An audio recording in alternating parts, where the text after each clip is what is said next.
Mr. James Bowman is the film and culture critic for the American Spectator and the media columnist for the New Criterion. He also writes a weekly column on the media for the Epoch Times. A graduate of Lebanon Valley College in Pennsylvania and Cambridge University, he is a resident scholar at the Ethics and Public Policy Center in Washington, D.C. He previously taught English and General Studies in London and Portsmouth, England for 9 years. He returned to the United States as America correspondent for The Spectator and later served as the American editor of the Times Literary Supplement. He is the author of Honor, A History, and Media Madness, The Corruption of Our Political Culture. Please welcome James Bowman.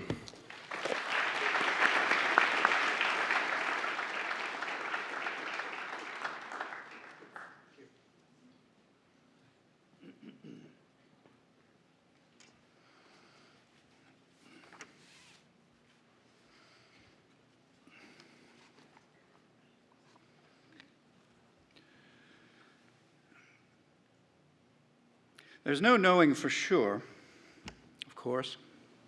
I may be wrong. But I doubt that Jane Austen would have quite approved of the movies.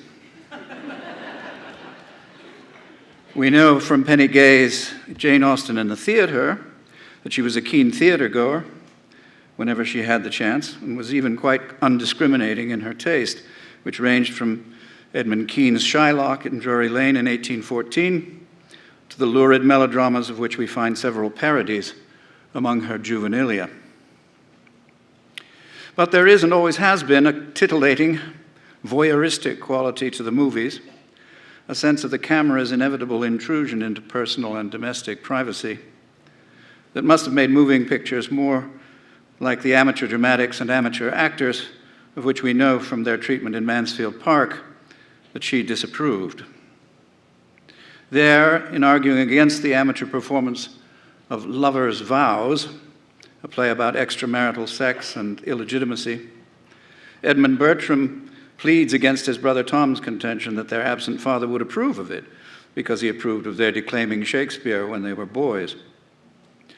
My father wished us as schoolboys to speak well, says Edmund, but he would never wish his grown-up daughters to be acting plays. His sense of decorum is strict. So was Jane Austen's sense of decorum strict, like that of her alter ego, Fanny Price, in the novel, who adamantly refuses to take part in the play. Lionel Trilling thought this had to do with Fanny's and probably also her creator's horror at the insincerity of anyone like the temperamentally inclined actor, Henry Crawford, who could relish pretending to be someone he was not. It is the actor in him, examples of which we see off the stage as well as on, as when he imagines himself to be a naval hero or a spellbinding preacher, that makes Fanny mistrust him. And of course, females on the stage were widely and not always wrongly suspected of unchastity for as long as there had been females on the English stage, which was for just over a century before Jane Austen was born. But I think there's another reason why she might not have approved of the movies or of television. This lies in what I believe to be the central paradox of Jane Austen's novels. It's certainly true that she prized sincerity. My Emma, says Mr. Knightley to the eponymous heroine of that novel, does not everything serve to prove more and more the beauty of truth and sincerity in all our dealings with each other? But there was another virtue that she prized even more highly, and that, from one point of view at least, is the very antithesis of sincerity, and that is the virtue of what she calls self-command.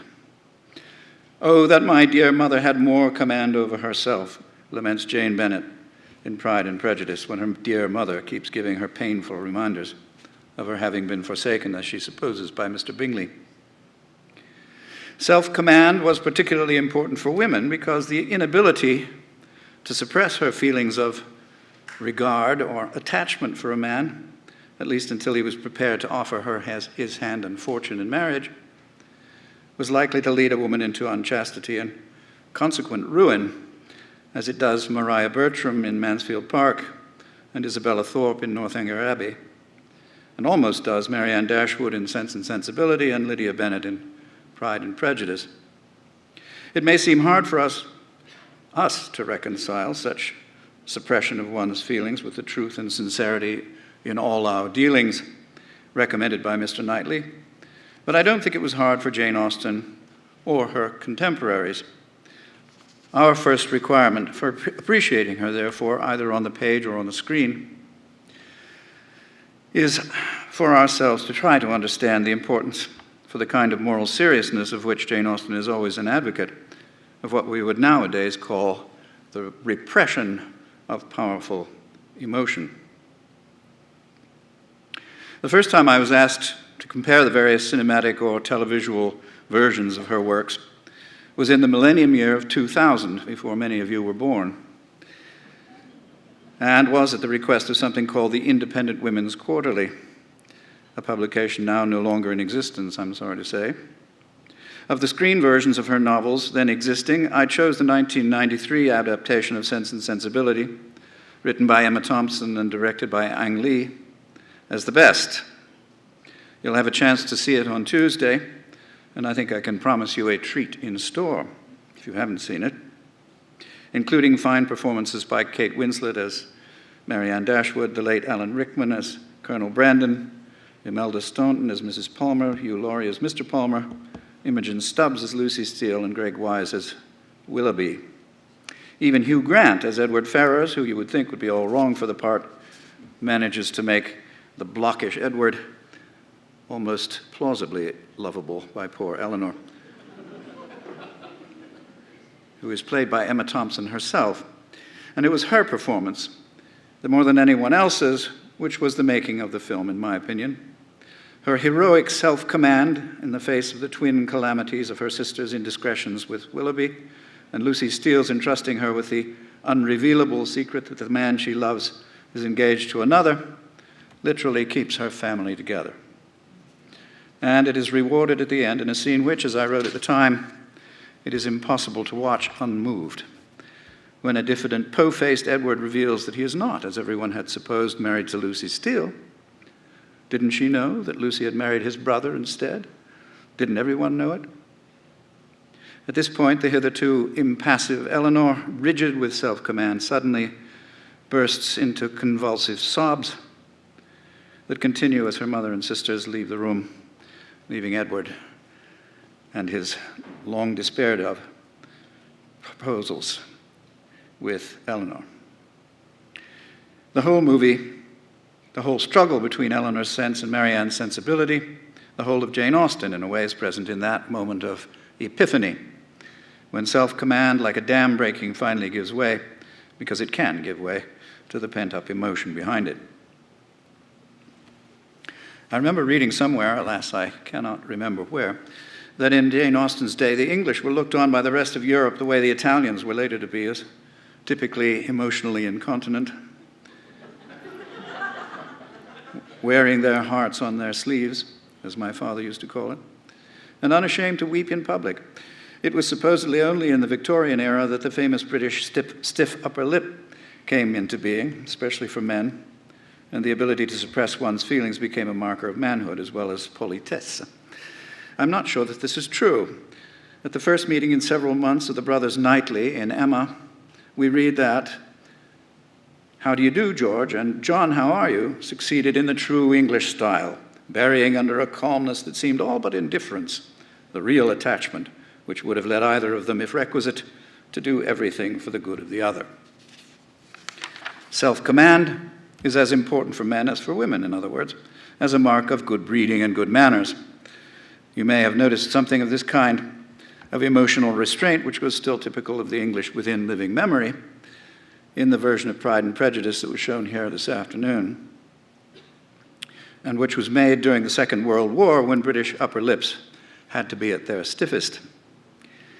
The film's emotional reticence is particularly noticeable if you compare it with such more recent versions as the 1995 six-part BBC adaptation by Andrew Davis, or the feature film of 10 years later by Joe Wright with Keira Knightley as a feisty post-feminist Elizabeth Bennet and Matthew Macfadyen as a lummoxy hangdog Darcy.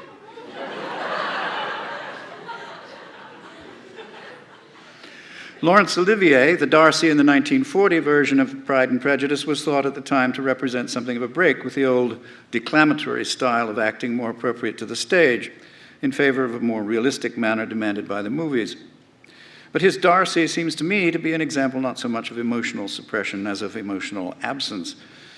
More generally, the film skates over all the novel's emotional depths, as we have since learned to see them, and treats it instead as nothing but a rollicking comedy of manners, something also evident in the extreme liberties that the Hollywood of that period took with the text, the most shocking of which, in my view, is its making the visit of Lady Catherine de Bourgh, Edna May Oliver, to Greer Garson's Elizabeth on the eve of her engagement to Darcy as a put-up job between the old lady and her nephew to test the younger woman for any mercenary motive she might have in accepting him. This doesn't even make sense from the point of view of the plot, since her earlier refusal of Darcy's proposal should have put to rest any suspicions of that sort.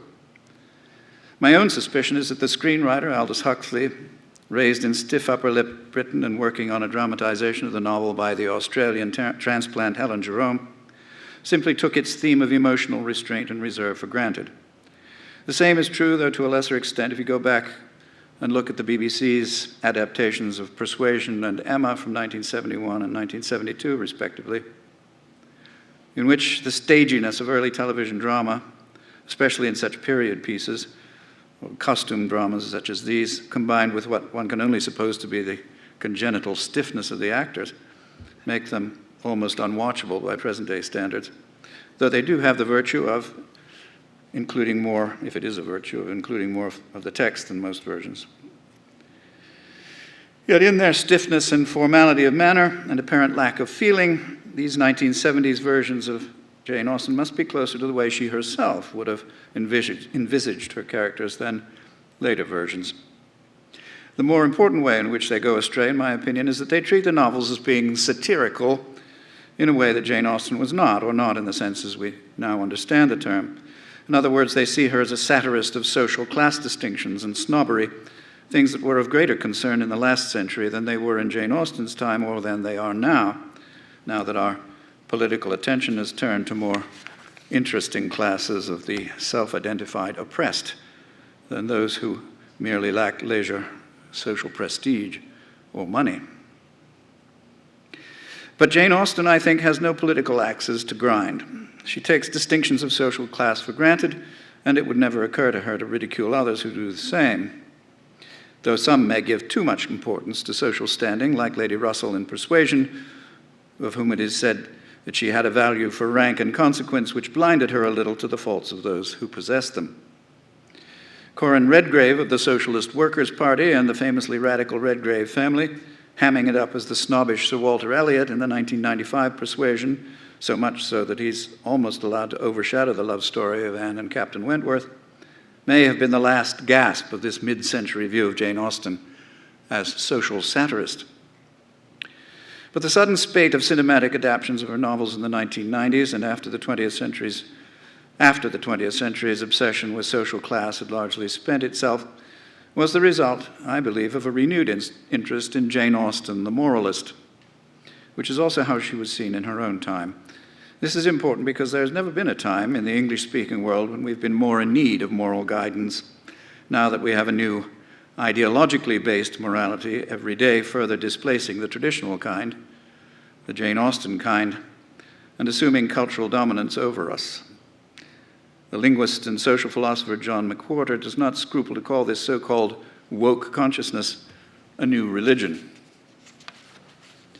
I would prefer to call it an ideology, and the intellectual attraction of ideology, unlike that of the religion, which, as you may remember, used to tell us that we were all sinners, is that if you only believe, you can never be wrong.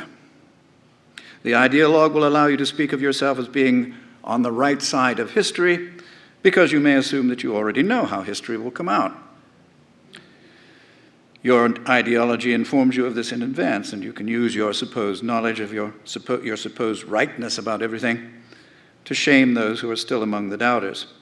You can tell them, as the actor Sean Penn did at the Oscars a few years ago, that their grandchildren will be ashamed of them for having resisted the tide of moral certainty that must certainly carry all before it into the future. In other words, our ideologically dominated society is as morally primitive as it is scientifically advanced.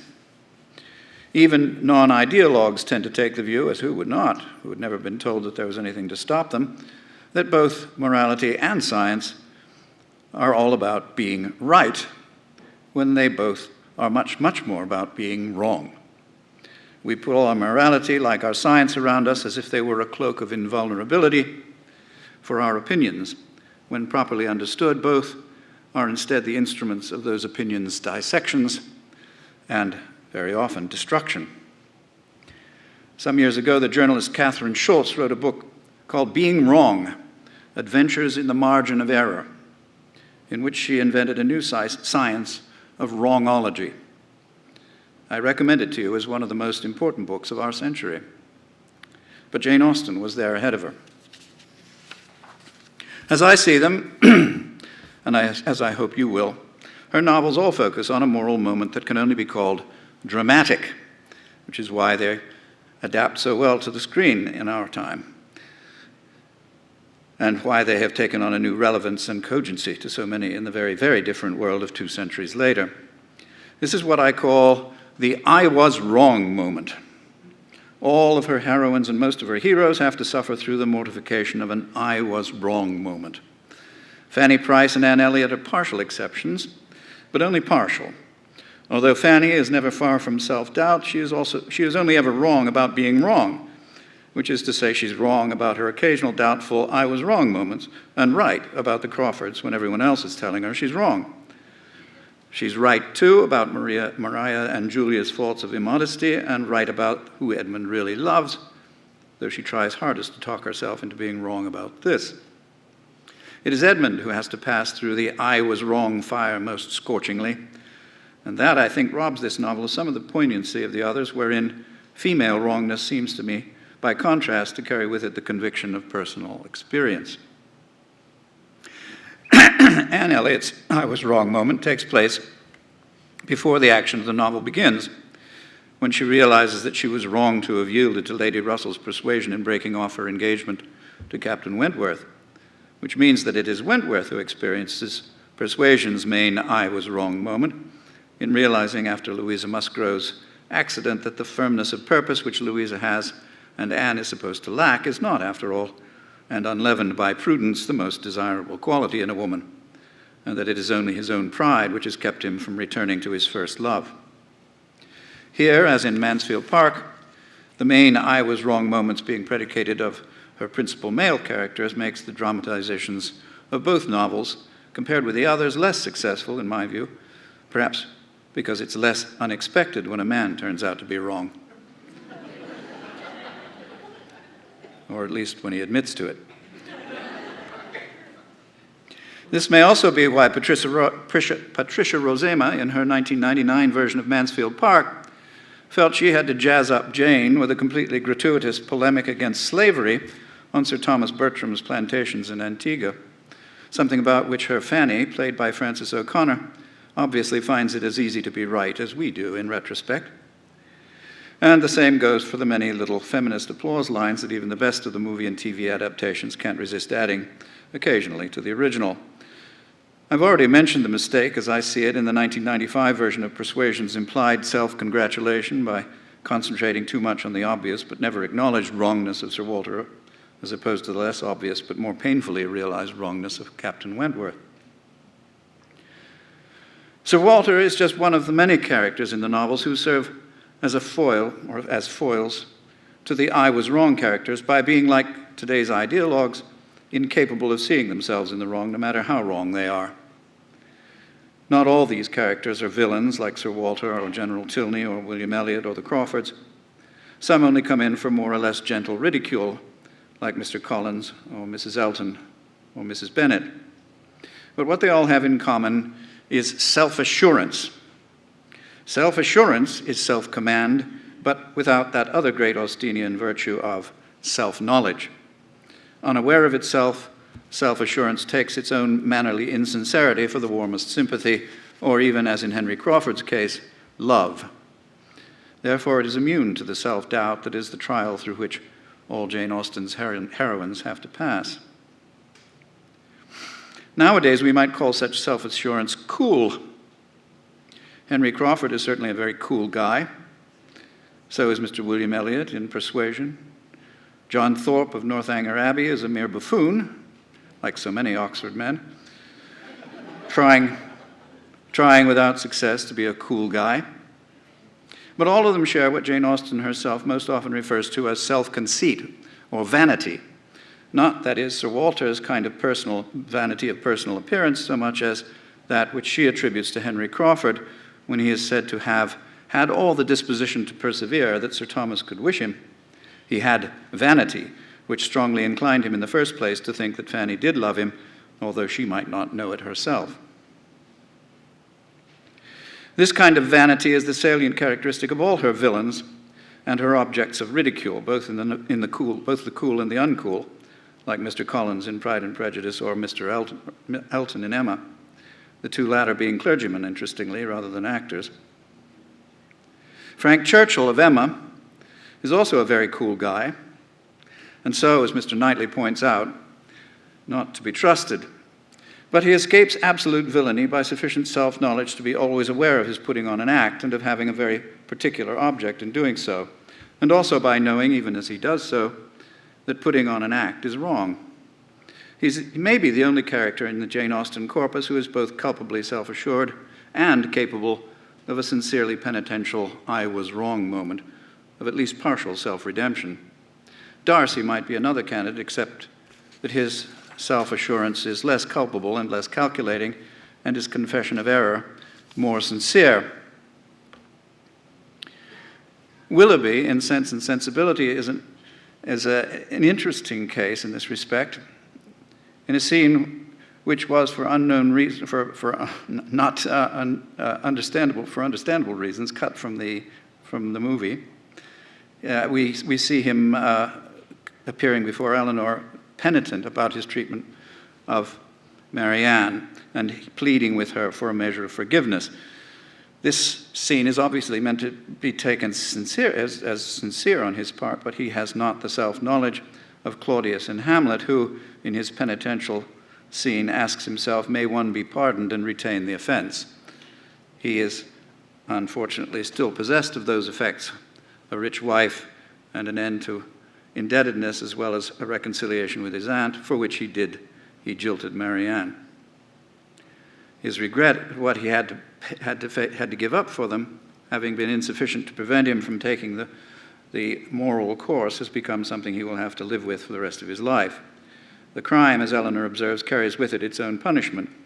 All this the movie reduces to a single shot at the very end of Willoughby, all alone on horseback, looking sadly down from a nearby hill on the scene of the double wedding.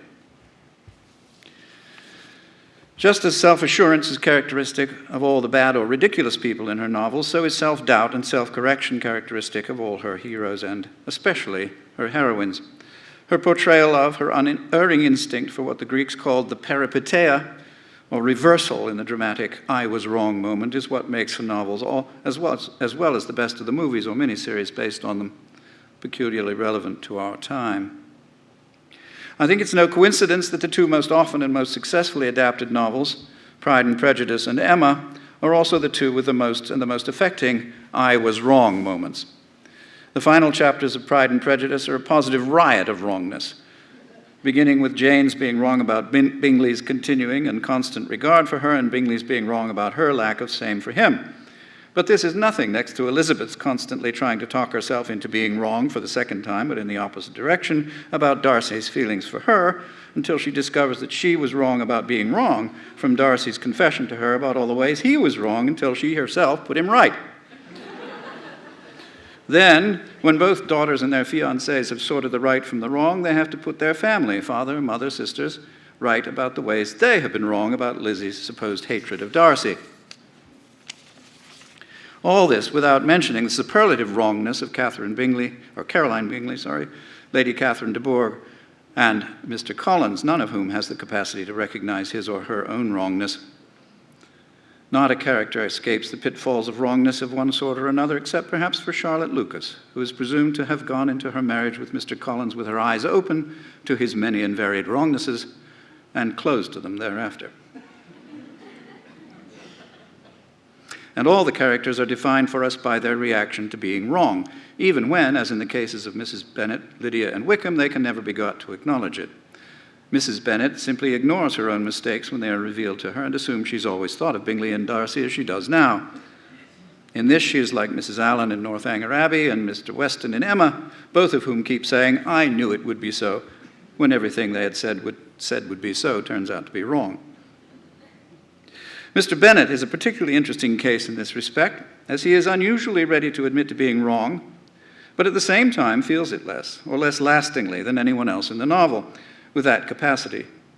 In confessing to his own fault and the laxity of parental control which has resulted in Lydia's elopement with Wickham, he says to Elizabeth, "Who should suffer but myself? It has been my own doing, and I ought to feel it."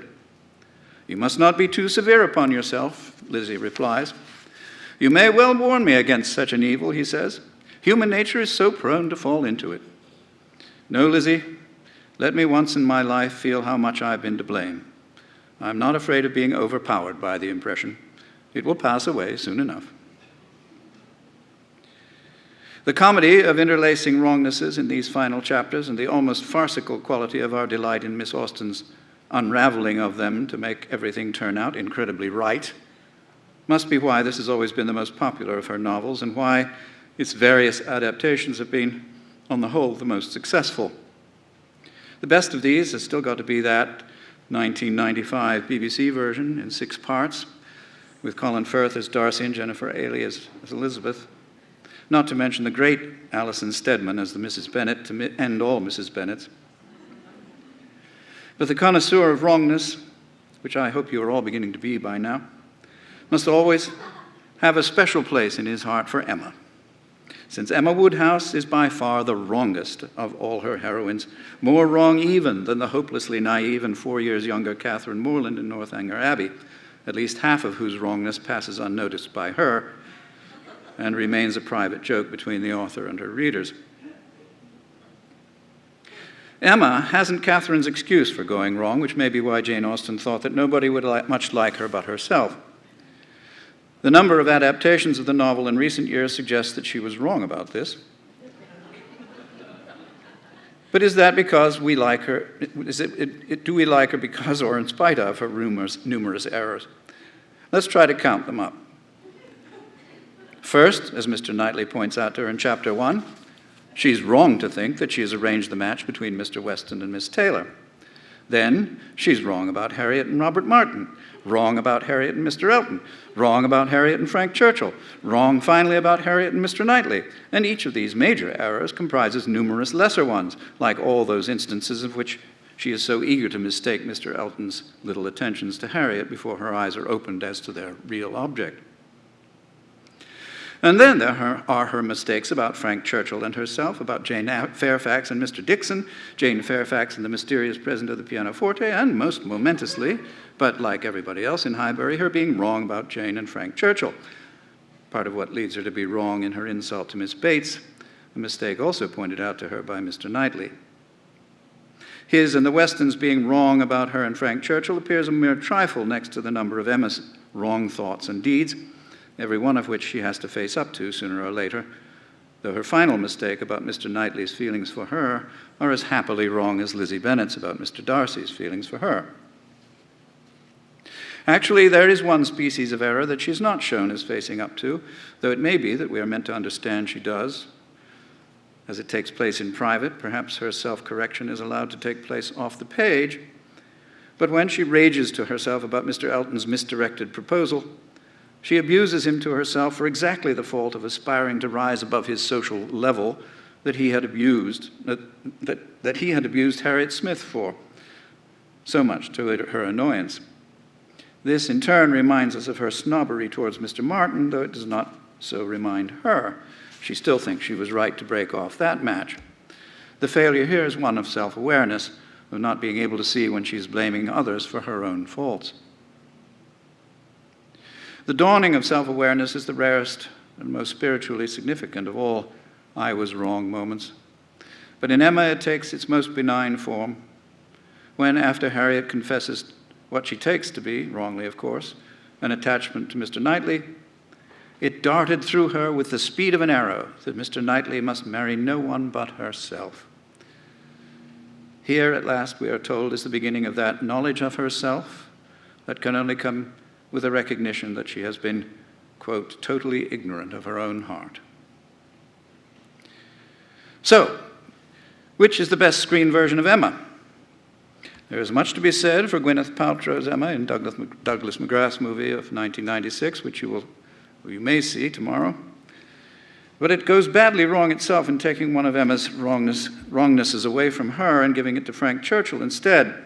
This is the suspicion about Jane Fairfax and Mr. Dixon, which in this version is proposed by Frank instead of being Emma's surmise, which is out of her natural love of intrigue. In other words, it's a lie.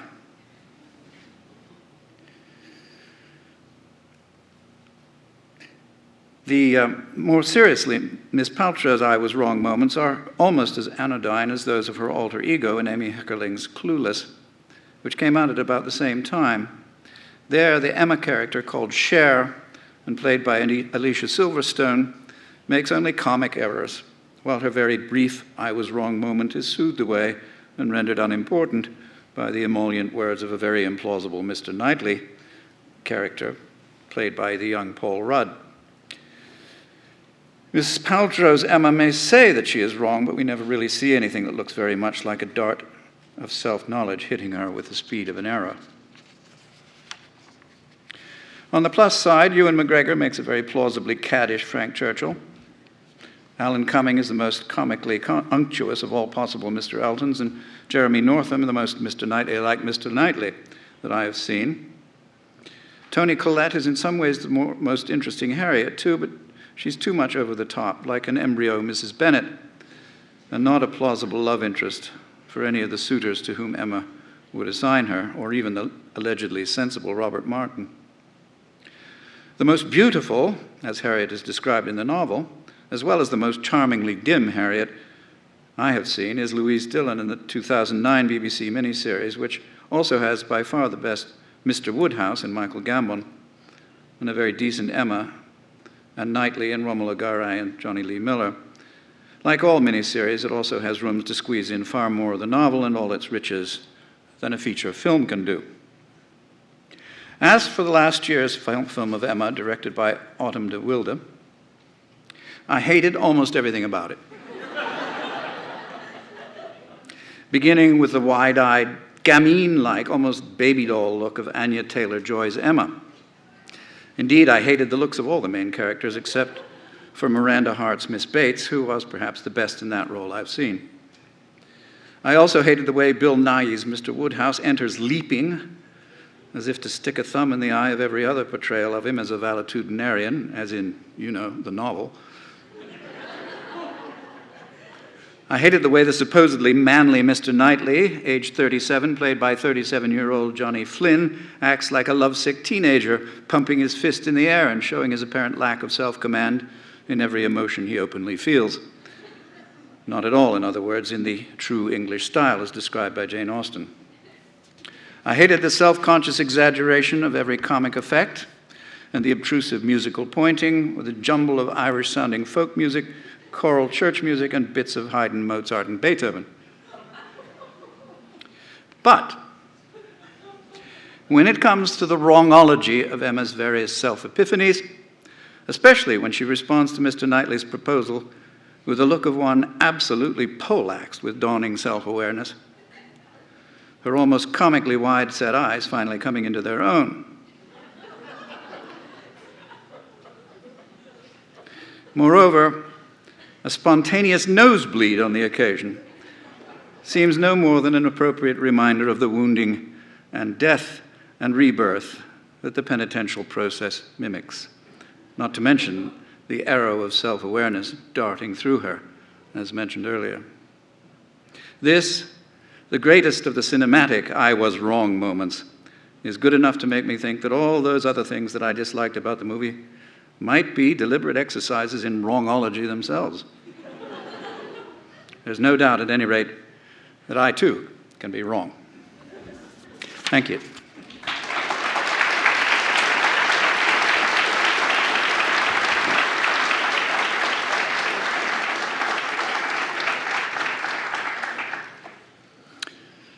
Thank you, Mr. Bowman. We now have time for some Q&A. If you have a question, please make your way to the microphones.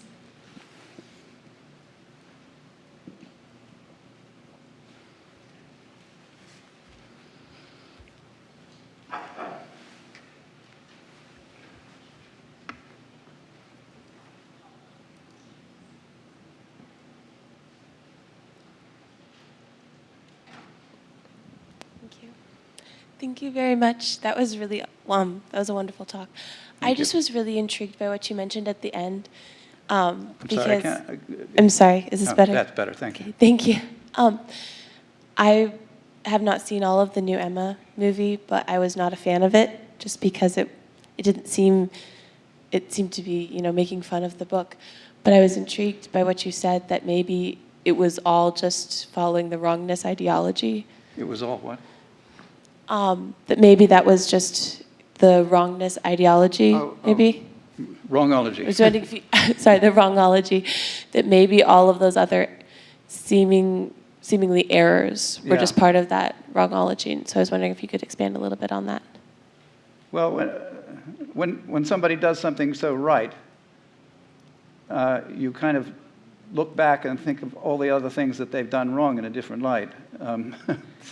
It seems to me. I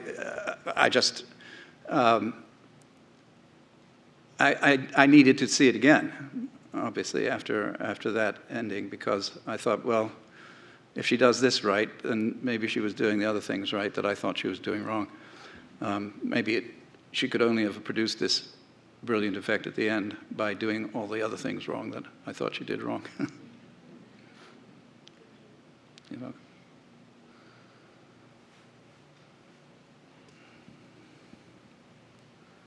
Hi, thank you. I really enjoyed that lecture. At the beginning, you said something along the lines of Jane Austen taking the social classes for granted in her stories, and I was wondering if you could expand a little bit more on what you meant by that statement.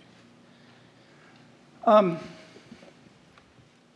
they were a fact of life, the social gradations. There's in the 2007 version of Pride and Prejudice, there is some attempt. I think it's 2000. Is it 2007? Anyway, it's the one with Keira Knightley and Donald Sutherland as a really not very good Mr. Bennet. But there was a lot of effort in that. I should have mentioned that to turn the camera on the servants and the lower class people who are taken for granted in most of the versions of Jane Austen, as a reminder that these people live the way they live because of the labors of people that they look down on. That's a very modern way of looking at it, and it's not. I think, as best I can tell, it's not Jane Austen's way. She too would take the servants for granted. She too would recognize that everyone, as Mr. Helton says, everyone has their level. It was a serious matter if you married too far up or down from the class you were born into, because it involved your family, and that's the point Mr. Darcy was making about Lizzie's family. It was a real consideration, and I think one that Jane Austen would have shared, as she would most of the things that seem to us in our egalitarian age a much more worrisome thing. As I say, though, I think we're kind of getting away from that a little bit. It's more of a 20th century obsession, this idea with social classes. Now we have other classes that we care more about, race, sex, sexual orientation, all that sort of thing is more important to us than social hierarchies.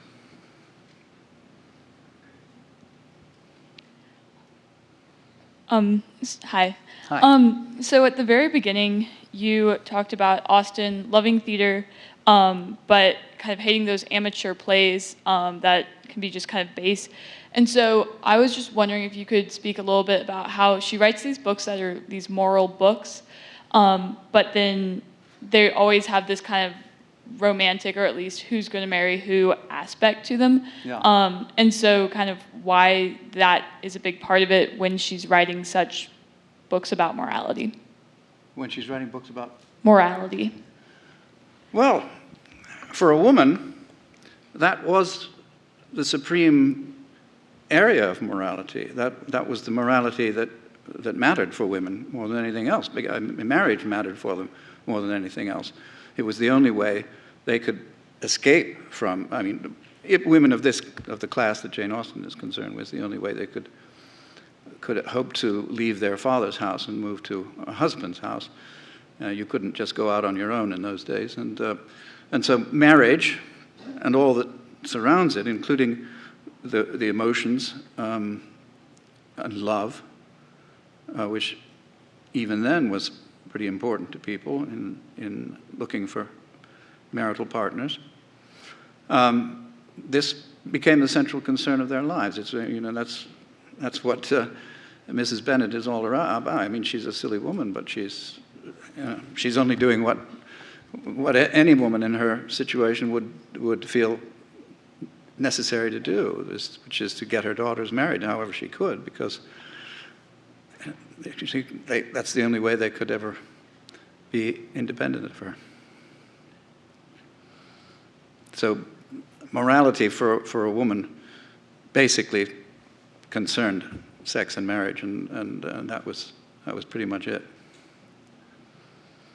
Yes? So you mentioned that Mr. Darcy had a very sincere confession of error. Did you find any other characters in the other movies that had similar sincerity moments? I'm sorry, I did miss the beginning of Did that. you think that any other characters in the Besides- Jane Austen movies had moments of sincerity similar to Mr. Darcy's confession of error? Oh yes. I think they all well, all the good ones. They were all sincere, I think, in confessing their error. I think there must be some doubt about Frank Churchill being totally sincere, anyway. Claiming to have known all along that he was doing wrong, but thinking that now that he's got what he wanted to by doing it, he can apologize and everything will be okay. But I think in all the other cases, the sincerity is pretty obvious. There are other occasions when people confess to being wrong when it isn't sincere. I think Henry Crawford is one example of that in Mansfield Park, where he says, I'm wrong. I know I'm wrong. Tell me what's right to Catherine or to Fanny, which is just another way of his trying to get round her defenses. Well, this is what she wants. Oh, that's what I'll do. But mostly, the I was wrong moment is a moment of sincerity. I think. Yes. Okay, sir. I thought a point you made was very interesting about how this element in Jane Austen's novels about the characters being wrong and realizing their wrongness is one of the elements that makes them good stories. Yeah. And then you brought up the film adaptations that did not address that and kind of skirted over the issue of the characters being wrong and them realizing. So do you think that, and these were the worst adaptations, so do you think that in this culture they purposely did not make the characters address their wrong? Like, did you think that's some fear on the part of the filmmakers of admitting the fallibility of their characters, or just what are your thoughts on that? No, I think they just didn't take it that seriously. If you compare the movie that was shown this afternoon, Greer Garson's confession of error seems almost gratuitous. I mean, partly that's because of the constraints of the film that, you know, one minute she's saying, I hate you, the next minute she's saying, I love him. You know, what happened? It's, you know, it can't all be down to just that, you know, getting put right about Wickham. But it's passed over, because I think mainly because it was conceived of as a comedy. It was, you know, we don't want the laughing to stop. We don't want to get too serious here. We don't want to say, oh my God, I was wrong. We want to say, oh, I was wrong, you know, and then we move on to the next funny episode. It's I think it's you know, it's a way of looking at it dramatically from a different point of view, as they did back in 1940, and as I think now we're more inclined to do. It's a more serious business when we're wrong, and we can understand. I think we can understand it more. Maybe they were just more used to being wrong back in those days. Hi there. Hi. Thanks for your lecture. It was really, really good. Thank you. The 1995 Pride and Prejudice is objectively the best. So. What? The 1995 Pride and Prejudice is objectively the best. So. Yes, Yeah. I agree.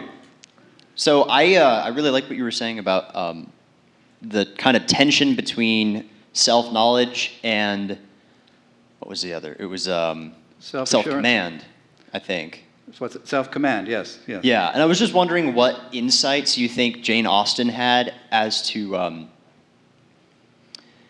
those two virtues, I suppose. Did she have a sense of which one was more commonly difficult for a man to achieve, or which one was more difficult for a woman to achieve, or is it just kind of case-by-case basis? Like, is the virtue... Are these virtues sometimes more masculine and easier for men to achieve? I mean, I think that Darcy seems to have some appearance of self-command, but no self-knowledge. But then you could even argue that he doesn't have self-command because he can't really show who he really is. No, well, that's showing who you really are is not a good thing in Jane Austen. But I think you're right to say that it's easier to assume it of a man than of a woman. For Jane Austen, I hesitate, or I hasten to add that partly because it's an ideological thing. This is the point of Sense and Sensibility, that Marianne is a spokesman or spokeswoman for a new way of looking at emotion. It was called Sensibility, and it was a sort of movement of the Romantic period, and she's a very romantic woman who thought that people ought to show their feelings, you know, that it's a bad thing to repress them. It's the beginnings of our more modern way of looking at things. And Jane Austen is standing pretty firmly against that and saying, you know, this is what happens. This is what happens when you do that, when you let your feelings show who you really are. Don't want to do that. No, particularly if you're a woman. It leads to all kinds of trouble. Yes. Oh, okay. So I was wondering, what are your thoughts on that idea of wrongness in Lady Susan? I mean, because that's one of the only novels that has someone who is that wrong. Yeah, you're right. And that's sort of why I didn't mention Lady Susan, because it completely overthrows everything I said. No, it's. I see Lady Susan as apprentice work, basically. She's learning her trade when she wrote that, and I think she frankly delighted in someone as wicked as Lady Susan Vernon, and she just enjoyed that creation. She wasn't really in her moralistic vein at that stage. She was just just playing around with the idea of someone who could be that calculating and that wicked, and showing it in sort of the indirect way through the epistolary style. It is, but you're right. It is. It's certainly unusual in the whole corpus. He never wrote like that away again.